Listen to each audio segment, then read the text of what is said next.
Opening scene.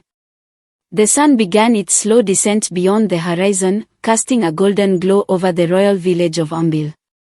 Birds chirped in the mango trees, and a gentle breeze danced through the marketplace as the people gathered to witness the evening rituals. Among them, Princess Zai stood out like a star in the night sky, her presence commanding yet serene. Her skin glowed like rich ebony under the warm sunlight, and her hair, intricately braided and adorned with golden cowries, crowned her head like a halo. Around her neck, rows of shimmering, multicolored beads, passed down through generations of royal women, clinked softly as she moved, each bead said to carry the blessings of her ancestors.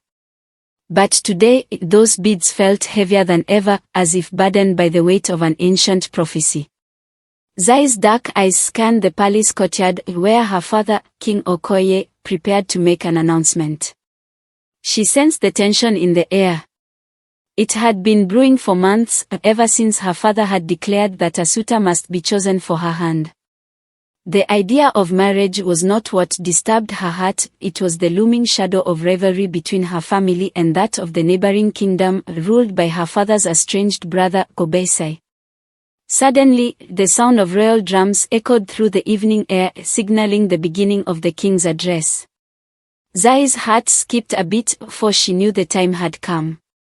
Her fate, her family's legacy, and the love she secretly held in her heart for a forbidden man were all about to be tested. Dialogue, the conflict begins. King Okoye, raising his hands, his voice booming with authority. People of Ambil. The time has come for Princess Zai, my only daughter and the jewel of our kingdom, to be wed. Our ancestors have spoken. This union will bring peace to our land. Tonight, I declare that she will marry the prince of the kingdom of Esin, my brother's son. Zai, whispering under her breath, her eyes wide with shock. But, father, how can this be? You haven't spoken to Uncle Obesai in years. The hatred between our kingdoms still burns hot. Queen Amara, placing a calming hand on Zai's arm, is speaking softly. Patience, my child. This is not the time to question your father. He believes this will heal old wounds.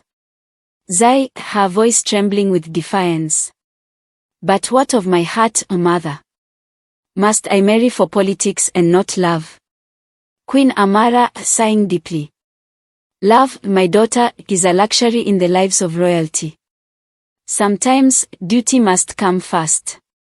Zai's heart pounded in her chest, her mind racing.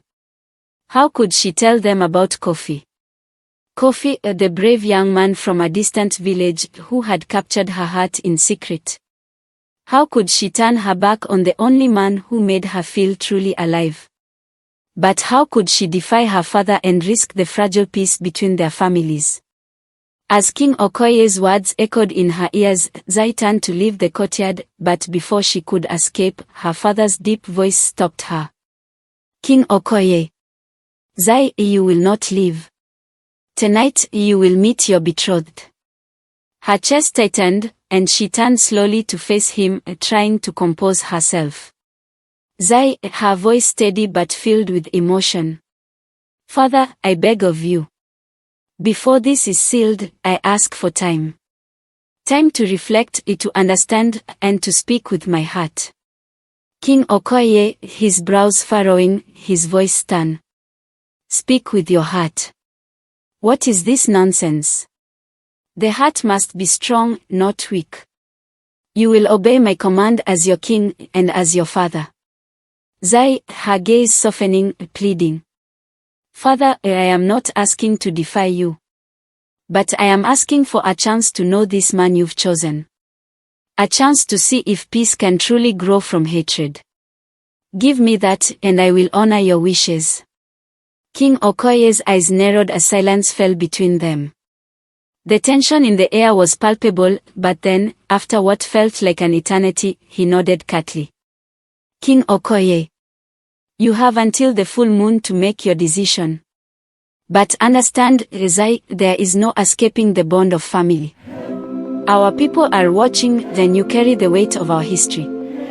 With those words, the king turned and disappeared into the palace, leaving Zai standing with her mother, her heart torn between love and duty, family and freedom.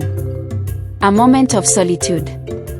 Later that night, Zai sat alone beneath the great baobab tree, her fingers absent-mindedly tracing the beads around her neck.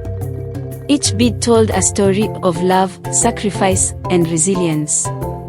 She remembered the legends her mother had whispered to her as a child about how the women of her lineage had fought for their kingdoms, but they had also fought for love. She could feel the weight of those stories now, more than ever. Suddenly, a soft voice broke the silence. Kofi, emerging from the shadows, his eyes filled with worry. Zai, I heard the announcement. Is it true? Her breath caught in her throat as she stood to face him. His presence was like a balm to her aching soul, yet the pain of the truth hung between them. Zai, nodding slowly, her voice barely a whisper. It is true, Kofi. My father has chosen another for me. Kofi is stepping closer, his voice low but urgent. And what of us? What of the promises we made under these stars? Zai's eyes filled with tears as she reached out to touch his face, her fingers tracing the familiar lines. Zai, I have until the full moon to decide.